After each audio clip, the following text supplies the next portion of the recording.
Lundi le 11, bienvenue en prenant votre café. Mesdames et messieurs, je vais vous dire, je vais vous en parler tantôt. C'est le Ramadan, je vais vous parler des sucres en fin de semaine. De Nicolas, il n'est pas tout seul qui part en tournée. Non. Ça va tourner en tabarnouche, les libéraux. En 1909, je m'en vais en 1909 aujourd'hui. Qu'est-ce qui s'est passé en 1909? Le Bitcoin, l'or, Nvidia, c'est pas mal des mots qu'on entend parler en finance dernièrement. Donc, on va regarder ça un petit peu. Mattel et Barbie, j'étais déçu, puis finalement, il ne faut pas l'être trop. Et finalement, à Montréal, on a eu le scandale du vin avec Mme Olivier. Ben, à Londres, on a coupé autre chose. Différents pays, différentes affaires.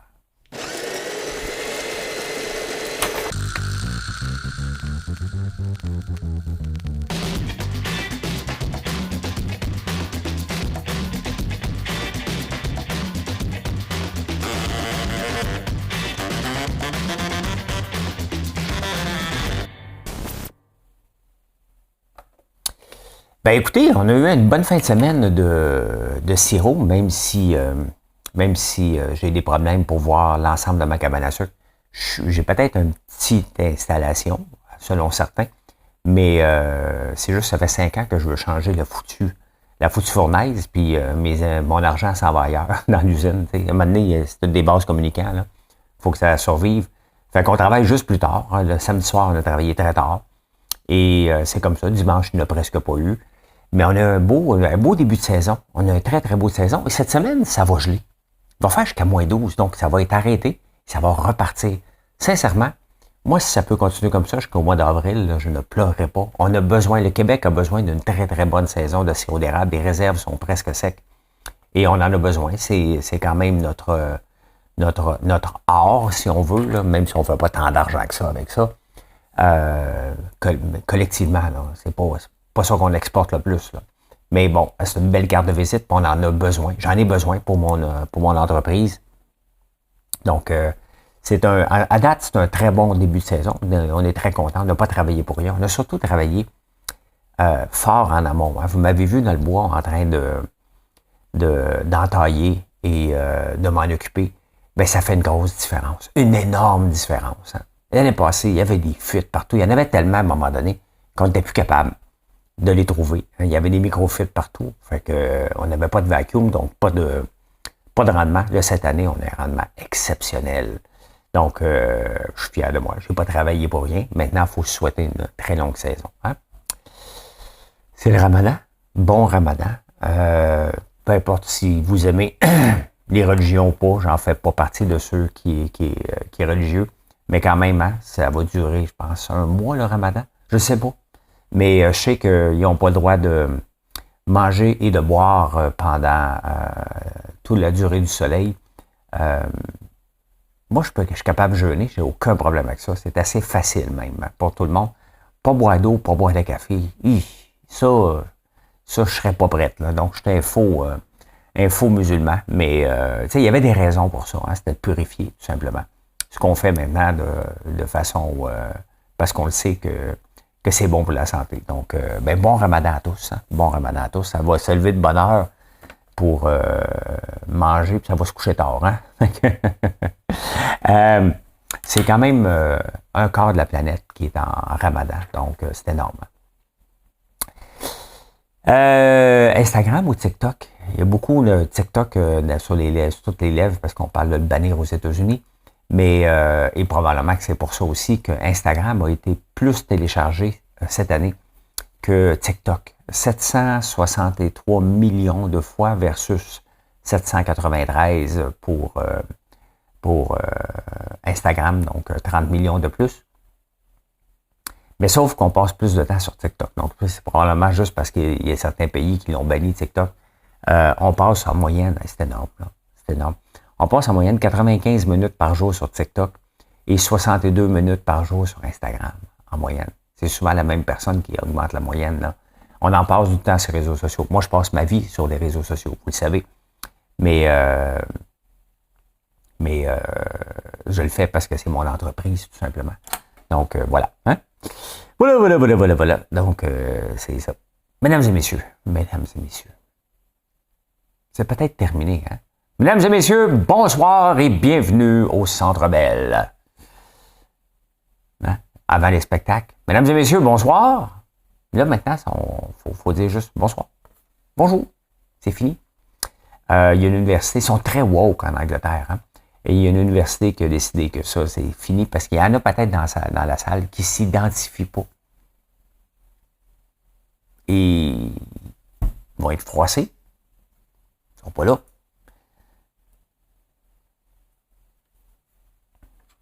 Je suis allé prendre un café avec une amie de Marilyn dernièrement, et la semaine passée, et elle a un nouveau bébé de 3 mois, et il fallait qu'elle l'inscrive, puis elle a une cause. Comment elle s'identifiait? Elle dit, moi, c'est une fille que j'ai.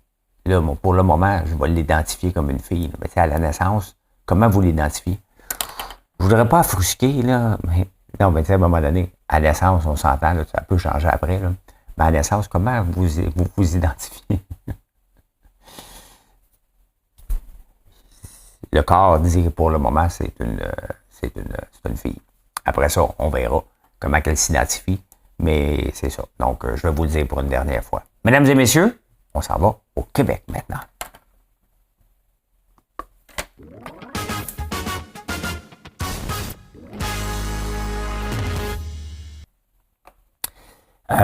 Des fois, je me demande s'il y a des gens qui pensent qu'ils l'ont l'affaire. André Pratt, qui était un excellent éditorialiste, qui est devenu sénateur, qui a quitté, là, il travaille beaucoup dans l'entourage du Parti libéral du Québec, puis là, il va faire une tournée. Moi, c'est pas une question de ne pas l'aimer, je le connais pas. Je le trouve un peu trop intellectuel, là. C'est pas mal comme ça, je le trouve. Mais est-ce qu'il se voit réellement comme un futur parti libéral président pour aller gagner les élections? Ça se peut. Stephen Harper était plate, là, puis il a rentré, là. Mais je ne sais pas. En tout cas, il y a Denis Coderre, lui, qui a décidé de partir en tournée après Compostelle. Et on n'entend plus parler de Denis Coderre, là. Il a pas mal fait le tour. Hein? Là, c'est André Pratt qui va partir avec les libéraux, rencontrer, il va faire le tour des tournées. Qu'est-ce que vous avez besoin? Moins d'impôts? OK, parfait. La paix? OK, parfait. Qu'est-ce qu'on a besoin? Ça me fait rire, moi, quand ils vont voir le public. Hein? C'est-tu des fausses des fausses déclarations d'amour, des fausses écoutes? On est allé écouter nos gens, puis ils n'ont pas aimé quand on a parlé d'austérité. Fait qu'on ne coupera pas personne. Mais non. Les gens, ce qu'ils veulent versus ce qu'il faut faire. Moi, c'est sûr, si je demande à mes employés constamment, qu'est-ce que vous voulez? Hein? L'autre jour, j'ai demandé ça. Moi, être transparent. J'ai dit, ben regarde, dites-moi là si vous avez besoin d'équipement. Là, on m'envoie une liste. Besoin de nouvelles tables, besoin de ci. Là, j'aurais besoin de changer ça. Ça, ici, il faudrait que je fasse bâtir un mur. J'ai fait comme, un peu. Je t'ai demandé si tu avais besoin d'un chaudron. La demande n'était peut-être pas claire, là, mais si tu as besoin d'un petit chaudron, un nid de poule, un cul de poule, là, le nid de poule, il y en a en masse, là. Un cul de poule, tu sais, ben, là, changer les murs. Changer ci, il faut toujours faire attention à ce qu'on demande. Les gens pourraient être déçus après. Donc, je fais attention maintenant. Il est foutu nid de poule. Hein? Là, les ingénieurs disent, ouais, c'est parce que là, probablement que la route n'est pas assez, tu sais, avant d'escaver quand on fait une route, il faut escaver assez creux, puis tout ça. Puis, c'est probablement pas assez creux qu'ils disent. Mais avez-vous déjà vu des nids de poules sur l'autoroute? Il y en a, mais pas souvent. J'en ai déjà pogné un à Sainte-Julie. Pété un pneu. Ça avait fait le tour des journaux. J'avais été ça. Pété un pneu de lambeau. Ouais. Puis j'avais été comme la semaine d'après, quelques jours après, dans un événement. Puis il dit, bon, François, tu n'es pas sorti avec ta Lamborghini ce soir? C'est comme la question la plus niaiseuse qui peut exister. Je dis non, c'est pogné un flat, tabarnak. Pas d'argent pour m'acheter un pneu. Journal de Montréal. François Lambert, un flat avec sa Lambo.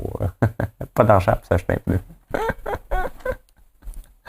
Mais il y en a moins sur les autoroutes. Avez-vous déjà vu une nid de poule sur un aéroport? La réponse est non. Hein?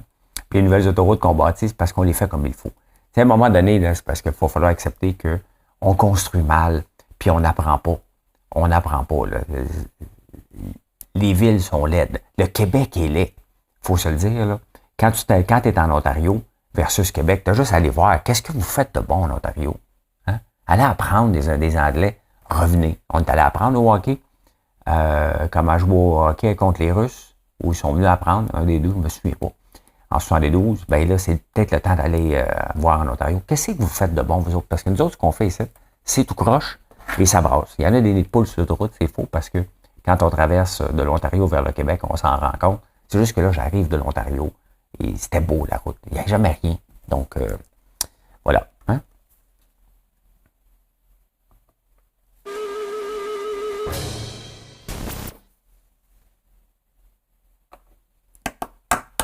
Le 11 mars 1909, qu'est-ce qui s'est passé? Qu'est-ce qui a pu bien se passer le 11 mars 1909? Ah ben pendant que je suis cette page-là, on va commencer avec ça. La passion des enfants pour tout ce qui est sucré. Hein? Pour tout ce qui est sucré est toute naturelle. La passion des enfants pour tout ce qui est sucré est toute naturelle. Ils apportent avec eux en naissant et instinctivement leurs préférences vont aux sucreries sous toutes les formes, parce que le sucre est la source la plus pure de la chaleur vitale, la source même de la vie.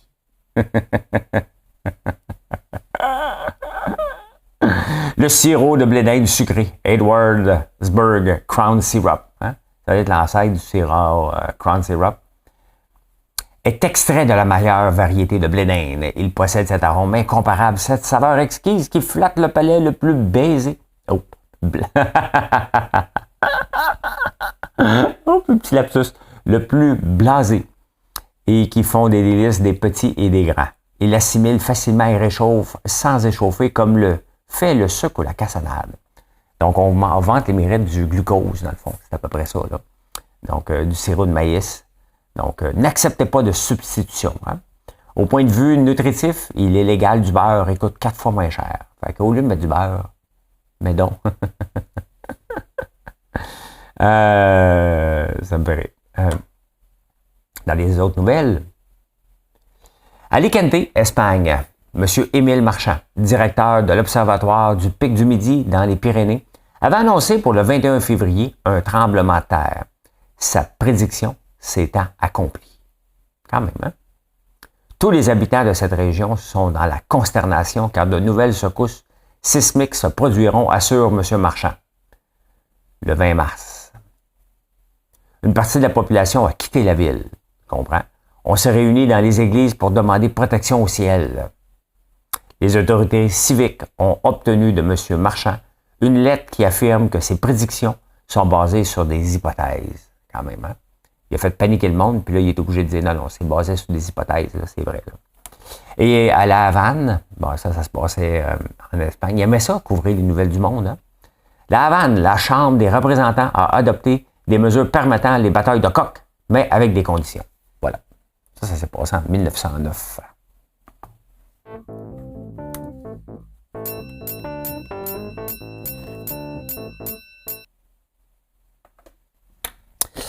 Je vous ai parlé beaucoup des fonds, des nouveaux fonds basés sur le Bitcoin, hein, des fonds indiciels qui vont bien, qui fait monter beaucoup le Bitcoin, entre autres. On va regarder ça.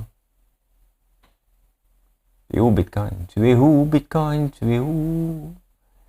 Tu es où? Tu es où, Bitcoin? Tu es où? Tu es là. Ben, on va aller voir ça. Il y en avait au Canada depuis 3 ans. Je pensais que c'était que les États-Unis l'avaient approuvé, mais c'était approuvé au Canada depuis 3 ans. Celui qui a le plus de fonds dedans, que 2 milliards, c'est petit par rapport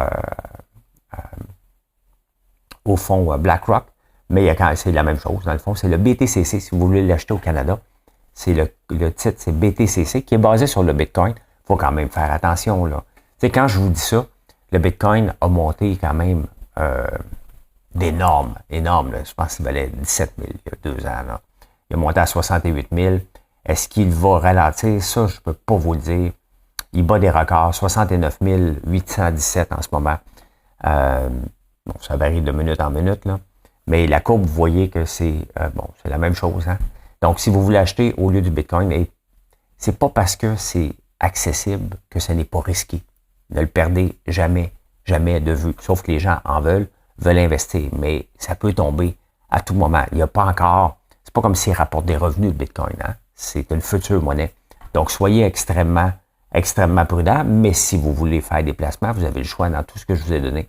Moi, j'utilise iBit, mais c'est la même chose. On pourrait l'investir au Canada, BTCC. Donc, voilà, je ne connaissais pas ceux-là. En parlant de Bitcoin, on va regarder. Ben, on l'a le Bitcoin, désolé, là, c'est ça. Donc, cette semaine, qu'est-ce qui va se passer? Hein? On est lundi. Je ne fais pas de prédiction, mais l'or, il y a une grande demande pour l'or. Il y a de nouveaux fonds pour l'or. Hier, je vous en ai présenté un. L'or, la valeur refuge, ça fait des années qu'on se dit, est-ce que c'est encore la valeur refuge? Ça semble être le cas en ce moment avec toute l'insécurité géopolitique qui se passe un peu partout. Nvidia qui avait pris une débarque, hein? On peut le regarder vite fait. Nvidia qui a monté, mais qui a pris une petite plonge, hein? De 968 à 851. Une perte de 130 milliards en 2 jours, c'est énorme. Est-ce qu'il va remonter? Est-ce qu'il va se stabiliser? Il pense, là, il est à 875. Lorsqu'il va atteindre 1000, ils vont le splitter en deux. Donc, ça va arriver bientôt. Là. Ça va arriver. Quand? Je ne le sais pas. On n'est jamais à l'abri. Mais, tu sais, dernièrement, je vous ai présenté des méthodes d'investissement. Et la méthode la plus payante est de suivre la vague. Donc, au lieu d'y aller, ça a baissé, je vais l'acheter, c'est de suivre la vague constamment ou de garder. Donc, toutes les autres stratégies, le day trading, puis déterminer à quel moment acheter un stock, ça ne marche pas. Donc, le plus payant, le plus risqué, c'est vraiment de surfer les vagues. Donc, si vous voulez faire ça, ça vous appartient, mais vous allez surfer la vague de l'or, d'NVIDIA et du Bitcoin. C'est-tu risqué? C'est sûr que c'est risqué. C'est énormément risqué. Mais c'est pour ça que c'est le plus rentable. Dans les périodes où ça plante, c'est là que ça plante le plus aussi. Donc, cette semaine, qu'est-ce qui va se passer? Je ne sais pas. Moi, je pense que le Bitcoin va continuer à monter, qu'NVIDIA va se stabiliser. Mais on ne le sait pas. Peut-être on va finir la semaine avec NVIDIA à 700$. On le sait. Jamais, jamais, jamais. Puis ma prédiction est aussi bonne que la vôtre. Mais une chose qui est certaine, c'est que la demande du Bitcoin est tellement élevée que c'est pas à veille de se calmer. Hein? Mais c'est pas une recommandation d'achat. Je fais attention parce que je veux pas que vous pensiez, François le dit, donc je vais le faire. Votre argent, vous l'avez gagné. Faites attention comment vous la dépensez. Hein? Faut pas dépenser, il faut l'investir. C'était les Oscars que j'ai pas écoutés. Mais Barbie, le film Barbie est en nomination. Et j'ai été voir, je me disais, Colin, hein, 1 milliard de revenus pour Barbie. Mattel, ça appartient à Mattel, le stock doit exploser. Et je regarde depuis un an, et c'est seulement, il a monté à 19,79 de 3 piastres, seulement 18,50. Puis je me dis, juste ça, ben, 18,50, c'est énorme. Si on a du 18% par année, là, ton million que tu as, mettons, là, ça rapporte 180 000 par année. L'année d'après, c'est un autre 18%, c'est 200 000 que ça rapporte. L'année d'après, 230 000. L'année d'après, 280 000. T'sais, 18%, là, c'est énorme. C'est énorme. Donc, j'étais déçu, mais c'est quand même pas mal mieux que ce qu'il pouvait rapporter. Regardez mon fameux stock Coca-Cola qui traîne la patte, mais au moins j'ai un dividende. Là. Si je regarde pendant un an, c'est du 0,52. Hein? C'est pas été payant. Là. Ça n'a pas été une bonne année. Il y a eu le dividende qui est venu contrebalancer. Et le fait que j'accumule des actions parce que je réinvestis le dividende, mais ça n'a pas été une bonne année pour Coca-Cola. Du tout. Là. Il a fait du surplace. Donc, Mattel à 18%, c'est excellent. Hein? Il y a un inconnu que je ne connaissais pas. Il s'appelle Doug Putman. C'est un Canadien. Il a investi sa famille. J'ai essayé de voir comment il valait. J'ai aucune idée. Il est né en 84, donc l'année de Marilyn. Il y a 40 ans. Et c'est lui qui a acheté, sa famille avait déjà des magasins. Il a acheté Sunrise Record, Toys R Us Canada, c'est à eux autres. HMV, c'est lui qui l'a relancé. Et là, il va relancer The Body Shop. Donc, c'est un gars qu'on ne connaît pas. Hein? Si vous le connaissez, vous me le direz, parce que moi, je n'avais aucune idée. Mais il y en a beaucoup de gens qui travaillent dans l'ombre comme ça et qui sont moins connus. Mais il est milliardaire, là, le gars, quand même. Là. Donc, je ne sais pas où il se situe parce qu'on n'est pas capable de le voir. C'est privé. Mais quand même, hein, c'est le fun de voir qu'il y a un Canadien derrière HMV qui l'a relancé. The Body Shop qui vient de fermer. Toys R Us Canada, ça y appartient. Donc, c'est intéressant de voir ça. Hein? En fin de semaine, la grande gueule à Kevin O'Leary, l'ancien dragon de Dragon's Den à Toronto et Shark Tank, il est toujours là. Lui, il a voulu déjà se présenter au Canada. Lui, il lance des ballons un peu partout, hein. Puis il teste l'eau un peu comme Guzzo. Guzzo fait ça aussi, puis Guzzo s'appelle Mr. Sunshine, l'autre s'appelle Mr. Wonderful. Il se copie un peu, ben, c'est plus Guzzo qui copie l'autre. Il a dit, écoute, ben, TikTok ne va pas disparaître des États-Unis, moi l'acheter, moi, je suis prêt. Dans le temps de Trump, il avait parlé de ça, de bannir TikTok aussi, et Oracle avait été sur les rangs pour l'acheter, mais ça ne marchera jamais, là. Écoute, c'est une machine à imprimer de l'argent, et Kevin O'Leary, ce qu'il dit, TikTok ne disparaîtra pas, c'est vraiment rentable. Donc, il faut juste acheter TikTok, le mettre aux États-Unis, puis on va se mettre ensemble, puis on va l'acheter. Hey, ça va prendre une couple de milliards pour acheter une compagnie qui a le vent dans les voiles et qui a des revenus de 31 milliards par trimestre. Tu ne peux pas séparer TikTok de la branche mère puis avoir une version américaine, une version chinoise, une version pour les autres. Il faut que ça soit sur le même réseau. Donc, ça n'arrivera pas. Puis ByteDance, va-tu vendre? Ben non, il ne va pas vendre. T'sais. Donc, il va-tu s'installer aux États-Unis, jouer la game? Probablement. Mais Kevin O'Leary n'achètera pas TikTok. Là. Il n'y a personne qui va acheter TikTok. Là. Mais je ne sais pas où ça va finir où. Hein. On est toujours en train de bannir. Tu sais, à un moment donné, tu as juste à dire, regarde, tout ce qui est chinois, on bannit ça. On finit et on vit entre nous parce que sinon, ça n'a pas de sens. Ça.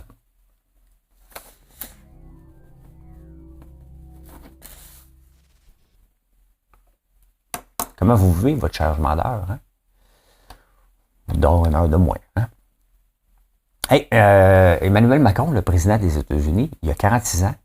Il a marié une femme un petit peu plus vieille, à 70 ans. Et lors de la journée de la femme, lors d'une allocution, il est obligé de spécifier que sa femme n'est pas née en homme. Elle a des enfants, hein, quand même. Les gens pensent que c'est un homme. Je ne sais même pas ce qu'elle a là. Je n'ai pas été voir. Emmanuel Macron, femme. Ben, pas l'air d'un homme.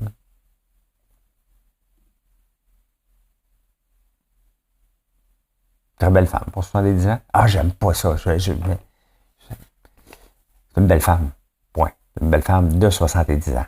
On dit pas pour ses 70 ans, ni pour les hommes. T'es un bel homme pour ton âge. Je suis un bel homme, point. Ou je suis pas un bel homme. Mais on dit pas pour ton âge. J'aime pas ça. Je m'excuse d'avoir fait ça. Je le fais, puis j'y pense à chaque fois. Hein? Donc, il n'est pas un homme. Il n'est pas un homme, c'est réglé. C'est réglé.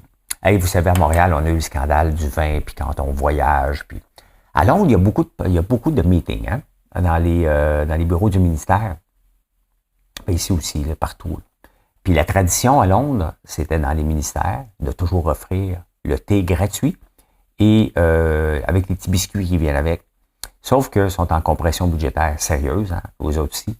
Et là, on dit ça n'a pas de bon sens, là, qu'on paye le thé et le café à tout le monde. Il y a plus de 100 réunions par semaine dans les petits ministères. Fait qu'imaginez-vous dans les grands ministères, tout ça est inclus. Fait que là, ils ont coupé le thé puis les petits biscuits salada, là. Ça chiale à Londres en tabarnak. Je prends pas grand-chose, hein, pour déplacer les gens d'un petit confort, de quelque chose qu'ils prenaient pour acquis. Donc, on a coupé le thé. Coupez pas. Un jour, je vais y aller. Je vais y aller un jour prendre le thé à Londres. Je vais à Londres, je vais faire du cinéma. Non, juste aller prendre le thé. Regardez ça. J'ai pas écouté la course de Formule 1 en fin de semaine, mais il y a un jeune qui est venu remplacer Carlos Sainz. C'est la nouvelle sensation de l'heure. C'est un enfant. Il a 18 ans. Et il a fini 7e à sa première course en Formule 1. Donc, c'est la nouvelle sensation de l'heure. Il a l'air vraiment d'un kid qui s'appelle Olivier Birman. Je ne sais pas quel âge qu'avait Lance Stroll quand il a commencé en Formule 1. Il était assez jeune lui aussi, sauf que lui, ça ne marche pas. Mais lui, ça a l'air à marcher. Bon, il est avec une meilleure équipe. Là. Mais je vais écouter la course. C'est le fun de voir des jeunes. Ça fait longtemps. Avant, je me réveillais la nuit pour écouter le Grand Prix d'Australie puis d'un peu partout. Là, c'est pas mal fini. Hein? Ben, pas mal fini. Ça aussi, je peux dire ceci. Mission accomplished. Merci d'être là. Venez nous voir sur françoislambert.one. C'est le temps des sucres. Le sirop d'érable est exceptionnel cette année. Sincèrement, là, je vous le dirai pas. Je dirais, bonne saison. Mais il est bon. Il est bon. Vraiment bon. Donc, venez faire un tour. françoislambert.one.